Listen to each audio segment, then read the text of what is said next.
Hello, why don't I have a camera? It's because my laptop won't let me put things on it. Also, I was doing videos on my phone, but the sound is really bad, and also I don't have a Mac, so I can use iMovie on my phone, but it's really hard to edit on my phone, and I can't, I have a PC, so is this bad? It's actually not that bad. Is that bad? It's okay. I'll be right back. The Astonishing Color of After by Emily X. R. Pan. A mirror I got in the 4th grade. My disgusting bucking makeup bag. Okay, so today I'm talking about The Astonishing Color of After by Emily X. R. Pan.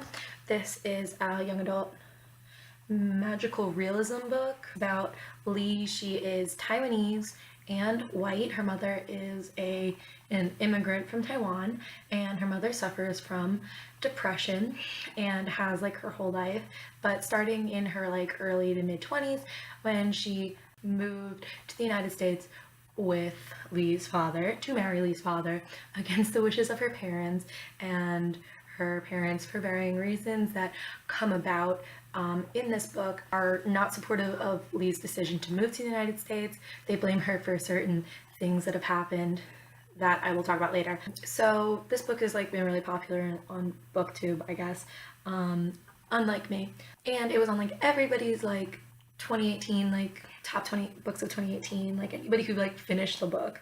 Yes, this book and The Seven Husbands of Evelyn Hugo were the 2 books that I really want to read in 2019 because they made everybody's top books of 2018 list. That's it. That's my whole makeup look. I just want to put some mascara on and then we're going to talk about this book. In way of summaries, how far did I get? Her mother commits suicide at the end of her sophomore year, the summer between her sophomore and junior year of high school. And so she's 15, 16 years old. She's becoming a woman and whatnot. And her mother commits suicide. And Lee comes home from her friend's house, her friend Axel, who she loves, house, and her mother has committed suicide. She thinks that her mother has turned into a big red bird. She's having trouble processing her own grief because she believes that her mother isn't dead, but has instead come back to life as this large bird. And it's giving her instructions. And the first thing it does, well, one of the first things it does at the very beginning of the novel is come and drop off a box that was sent to them by her maternal grandparents, who she's never met for reasons I think I already just said. Lee's mother, Dory, has been estranged from them for about 15 years, which is about how old Lee is. Since she moved to the United States, Dory has not spoken to her parents. This book was being praised as a really good look at mental health and depression, and I guess it's those things, but that's not why I like this book. So the one thing that I saw over and over again on the Goodreads reviews was that people didn't think it was magical realism, which I disagree with. It is magical realism. They were well, Lee could just be hallucinating the red bird and all the memories that she re-experiences, which I think could be a real explanation, but not really the point. So not a helpful way to look at the book. And Lee talks, a lot of the way that Lee relates to the world is through colors. So she'll describe emotions in color, and I think in some places this synesthesia can seem really overdone. Lee relates to the world in colors and in arts is really well tied together at the end, with Lee entering an art show and making it into the art show, her adding color to her work because Lee works primarily in charcoal, black and white, and she struggles to incorporate art color into her work. And when she eventually does, she makes it to the art show, and her work is an examination of the last 2 years basically of her life, when her mom's depression got really bad, and dealing with her mother's suicide. So this book is really dealing with Lee and her father, but mostly Lee and her grandparents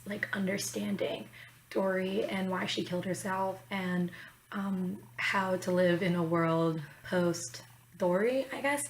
So basically there's 3 ways that this book is told. In the present, which is Lee's mother has killed herself, Lee goes to Taiwan to reconnect with her maternal grandparents and trying to find find her mother as the bird. She thinks it's really important because her mom left a suicide note, but she kind of threw it away, but they found it anyway. Her mother left a note with several of them crossed off. Is, "I want you to remember."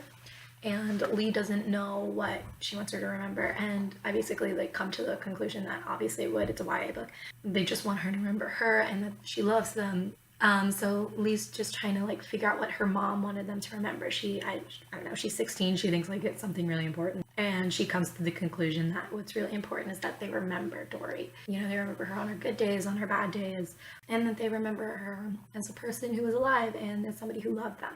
Yeah, so that's like the one story, Lee trying to find her mother in Taiwan. Told also leading up to the suicide, so it starts like the summer before she starts high school, her relationship with her friend Axel, who is Puerto Rican and Filipino, and he has a girlfriend who is not Lee, and it's very upsetting to Lee. Like very high school, she's dealing with like regular high school drama, like the love of her life is dating another guy and he's a girl, and he's like you know, also her best friend since the time they were tiny. There's a third like narrative of this, and it's Lee experiencing the memories of the people in her life to come to understand her mother, which I think is so cool. She comes to her grandparents' house in Taiwan, and in one of the drawers there's like a bunch of incense, and every time she lights one of the incense she is like transported back into somebody's memory, so usually her mother's or her father's, and once her own, and a couple of times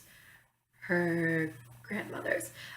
So we basically do get 3 generations of women's stories about, you know, just like their struggles in like being a woman, and you get to like look back at Lee's memories and her mother's memories and her grandmother's memories and her father's memories of her mother, and just trying to understand and piece together her life and why would Lee's mother commit suicide. So yeah, I just like, it's a really special book. It's really well crafted. I absolutely recommend it for people who like want a nice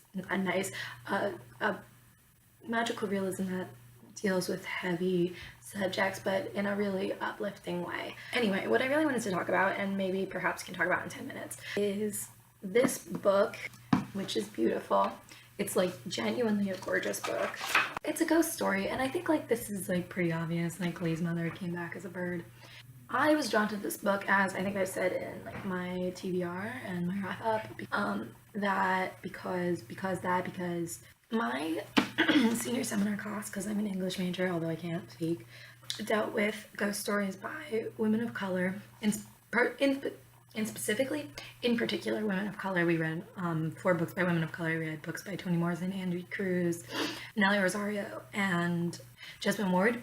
These books all had to do mostly with like really traumatic events, and I mean, not that like your mother committing suicide isn't traumatic, but like slavery and institutionalized racism and rape and like sexual violence and colonization, like big, like really things that have to do with race. And the main trauma in this book isn't race-based, but it is a ghost story about a woman of color and written by a woman of color. So I thought that's really interesting.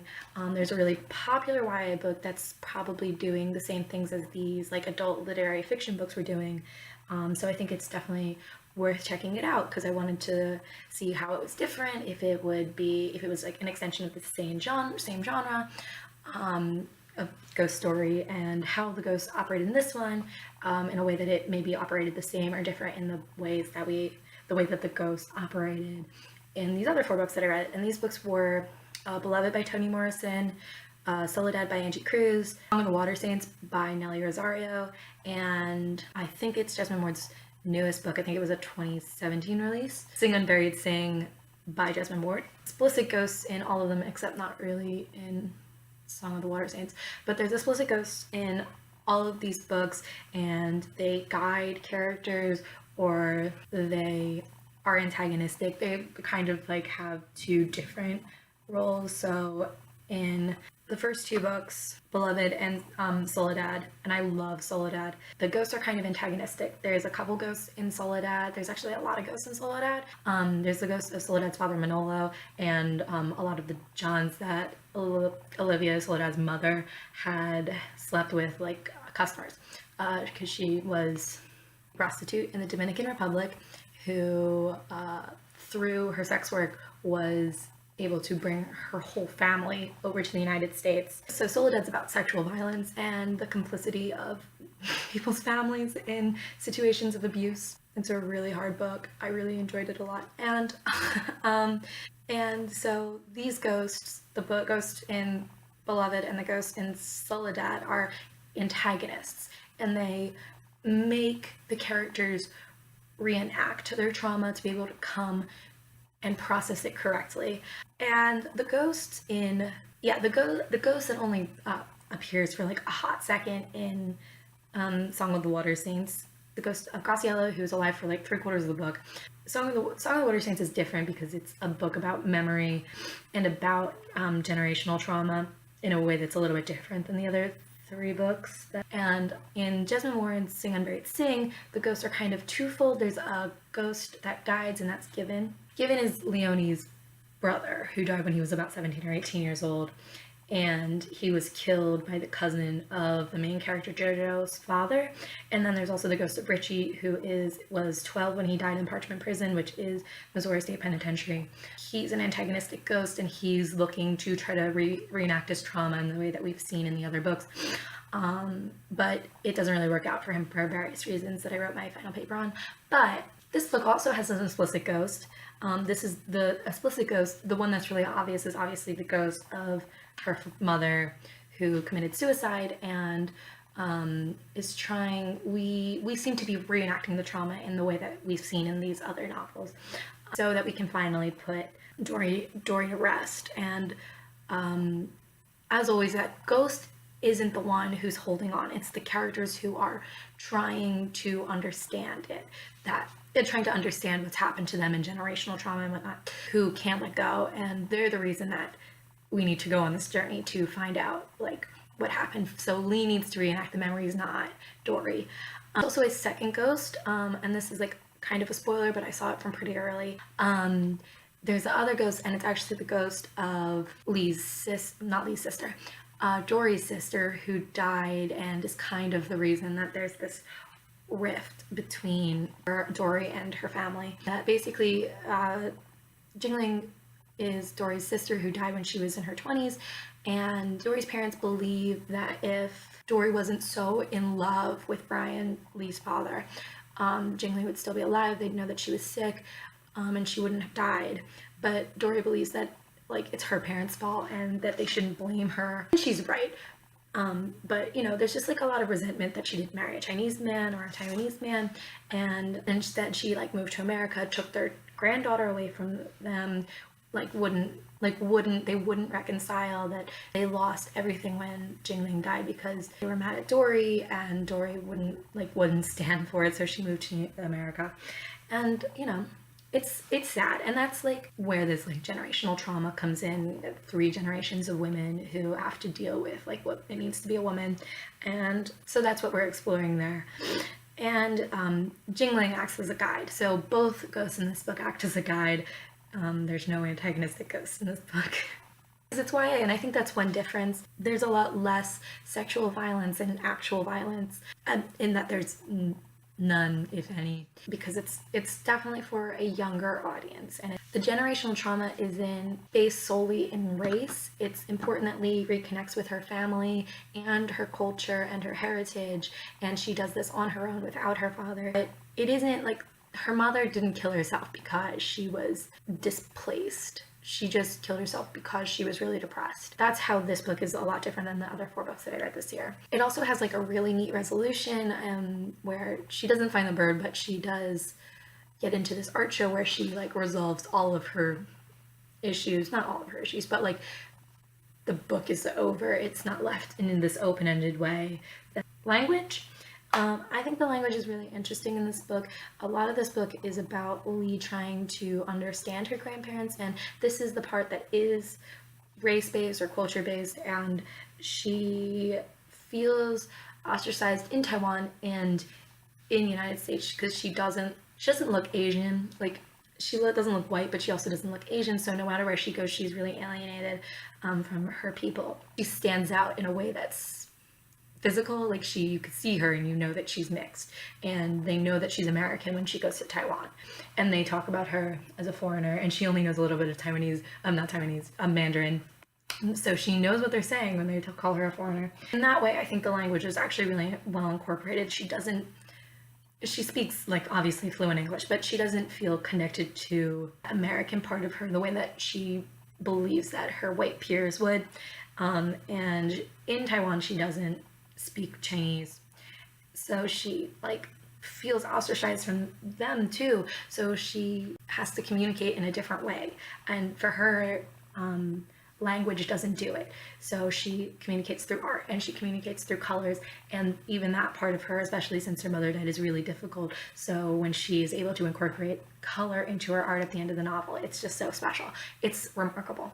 One moment that stands out, and I just want to talk about this one moment that really stands out because it's about this language and her communicating different ways, is like her grandfather has had a stroke. He's had a stroke about 10 years ago, and he doesn't speak at all anymore. So she's got like this extra communication barrier because he obviously doesn't speak any English, but he also just can't speak.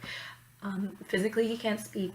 He still is able to understand Chinese and Taiwanese, but he isn't able to communicate in a traditional way, but Lee's still able to form this like communication with her, and they're playing Connect Four, I think, on an app on her phone in the park, and they're just sitting in silence and they're enjoying each other's company.